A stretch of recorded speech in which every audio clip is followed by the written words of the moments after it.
কৃপাচার্যের জন্ম বিবরণ। আর মুনিবারে কহে পরীক্ষিতের কুমার, বিস্তারিয়া কহে মোরে গুচুক আধারা। তো জন্মে জয় মুনিকে কে হে মুনি বিস্তার করে কথাটা শোনা কে আমার মনের যে আধার সেটা দূরে যায়। আর তদন্তরে কি করিল পাণ্ডবের স্বামী, তব মুখে শুনিয়া কি তথ্য হইয়ানি। তো পাণ্ডবদের স্বামী তারপরে কি করল কে তোমার মুখে শুনে কে আমার শরীরটা কৃতার্থ মানে শুদ্ধ হবে। আরে মুনি বলে শুন রাজা পাণ্ডব চরিত্র, যাহার শ্রাবণে হয় জগত পবিত্র।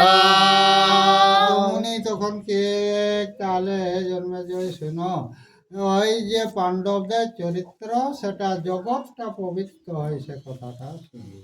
আরে কত আর তব কত দিনে ভীষ্ম গঙ্গার নন্দন, অস্ত্র শিক্ষা হেতু নিয়োজিত পুত্র গণ।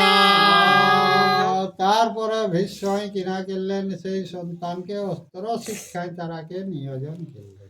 আর সর্বশাস্ত্রে বিশারদ কৃপাচার্য নাম, শরদান মুনি পুত্র হস্তিনাথে ধাম।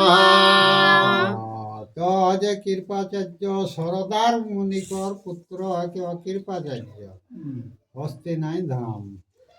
আর ৭৫ শত ভাই কৌরব পাণ্ডব, কৃপাচার্য ধনুর্বেদ শিখাইল সব। তো যে ওরা ১০৫ ভাই সেইগুলাকে সব কৃপাচার্য সবকে অস্ত্র বিদ্যা গুলা শিখাবে। আর জন্মে জয় বলে কহ শুনি মহাশয়, ধর্মপত্র কইল কেন ব্রাহ্মণ তনয়া। তো কে জন্মে জয় শুনিলি কে ব্রহ্ম ক্ষেত্রটা ক্ষত্রিয় কেনে কইল। আরে মুনি বলে নরপতি কর অবদান, গৌতম ঋষির পুত্র নাম শরদান। এই জন্মে জয় শুনো গৌতমের পুত্র শরদান। আরে শরদান নাম হইল জন্ম। কত আগাছিস কেন আমার ভুল হয়ে যাচ্ছে। আরে শরদান নাম হইল সরস জন্ম, ধনুর্বেদের তো হইল তো দ্বিজ কর্ম।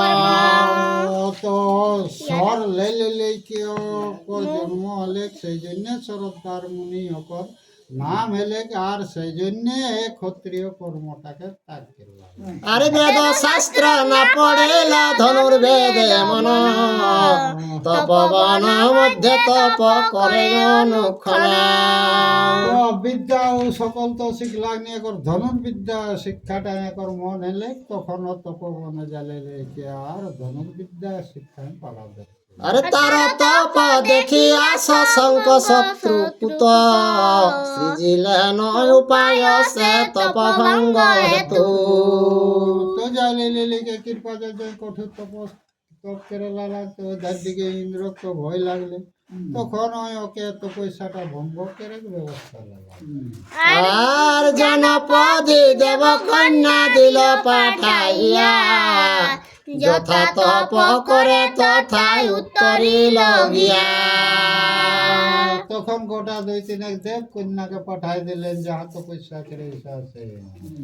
আর কন্যা দেখি শরদান হইল তো ধৈর্য, আর ধনুষর খসিল সংখিলিত হইল বীর্য। তো শরদান মুনি কিনা আলেক হাতে ধনুকটা গিরি গেলে আর অকর কিনা আলেক শরীর থেকে ব্রহ্ম ফলিত হয়ে গেলে। আর স্খলিত হইতে মুনি হইল অসচেতন, সেবন তো জিয়া মুনি গেল অন্য বন। তখন মুনি ওখানটা অসুবিধা বুঝে পারলাম, তখন ও বনটাকে তাকিয়ে লেগে শরৎদান মুনি অন্য বন চলে গেল। আরে যাইতে ঋষির বীর্য পড়িল ভূতলে, দুই ঠাই হইয়া পড়িল সেই স্থলে। সেই ব্রহ্ম পৃথিবী গিরি গেলে তো দুই খানা আলে লেগে আর গেলে।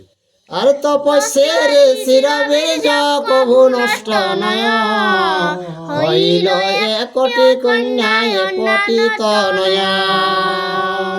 তখন ও যে মুনি করব মুখ হয় নাই, তখন সেইটা একটা বেটা আর একটি বেটি, ও যে কৃপাচার্য আর কৃপি, দুই লোক তৈরি হবো। আরে শান্তনু নির্পতি গেল মৃগয়া কারণে, ভ্রমিতে ভ্রমিতে গেল সেই তপবনে। সেই সময় শান্তনু রাজা সেই বন শিকারে যাইলেকে ঘুরতে ঘুরতে সেই কৃপা আর কৃপি যেখানে আর সেই বনে আর কিনা পৌঁছল। আরে অনাথ যুগল শিশু দেখি অনুচরে, আস্তে আস্তে জানাইল রাজার গোচরে। আর সেই দুয় শিশুকে অনুচর দেখিলে কে হত ব্যস্ত ভাবে যাইলিকে আর রাজাকে জানা হয়। আরে শুনিয়া গেলেন রাজা ভাবি চমৎকার, দেখেন রদন করে কুমারী কুমার। তখন শান্তনু দেখিলে লিখে তাড়াতাড়ি গেল, তো দেখেন যে কৃপা আর কৃপি দুয় লোক কামনা কে রহ। আরে অনুমান জানিলেন ঋষির এ কর্ম, আরে ধনুষ্য আছে আর আছে কৃষ্ণ চর্ম। অনুমানে জানিলেন ঋষির এ কর্ম।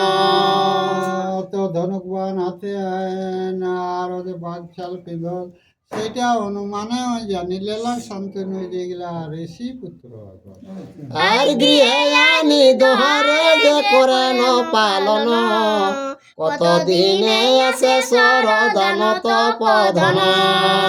তখন সেইগুলা গেলে গেলে লেকে শান্তনু ঘরে পালন করে লাগলেন। কিছুদিন পর সেই শরৎদান মুনি ওখানে পৌঁছল। আরে শরৎদান বলে রাজা তুমি ধর্মময়, কৃপায় পালিলে সেই তনয়া তনয়। শরৎদান মুনিকে হে রাজা তুমি মহা কৃপাবান বটে, আমার তনয়া গিলা এনে লিয়েকে তুমি বহু কষ্টে পালন করলে। আরে সে কারণে নাম রাখিলাম দোহাকার, কৃপি আর কৃপ কৃপি বলে ন ঘোষয়ে সংসার। তখন শরৎদাস মুনি ওদের নাম রাখলেন কৃপা আর কৃপি। আরে তবে শরদান মুনি আপন নন্দনে, নানা অস্ত্র বিদ্যা শিখাইল দিনে দিনে। তখন ওর নিজের সন্তানকে ওদের শরৎদাস মুনি নানা রকম ওদের অস্ত্র বিদ্যা শিখালেন। আর ধনুর্বেদে কৃপা সমানাহি কো মানুষে, অল্পকালে আচার্য বলিয়া লোকে ঘষে। তো কৃপাচার্য সমান ধনুকবান শিক্ষায় কেউ নাই, উপরে কেউ দ্রোণাচার্য শিক্ষায়। আরে কুরু বংশ যদু বংশ অন্ধবিংশী বংশে, আর যত রাজগণ বৈশে নানা দেশে। বংশ বিংশিক এরকম যত বংশ হাতকে কিনা কৃপাচার্য সমান ধনুর্বিদ্যা শিক্ষায় কেউ পারদর্শী। আরে সবে ধনুর্বেদ শিক্ষা করে কৃপস্থানে, গুরু আর কৃপ গুরু বলে নাম ব্যাপিল ভুবনে। সেই জন্য কৃপাচার্যকে গুরু কে লেকে অপর নামটা সংসারে ছড়িয়াল। আরে পরে ভীষ্ম মহাবীর চিন্তিলেন মনে, বিশেষে কি মতে শিক্ষা হবে পৌত্র গণে। তারপরে ভীষ্ম মনে মনে ধারণা করলাম যে কিরা মতে যে ভাই গিলাকে শিক্ষা দেবেন। আরে মহাভারতের কথায় অমৃত সমান, কাশী রাম দাস কহে শুনে পুণ্যবান। জয় শ্রীকৃষ্ণ।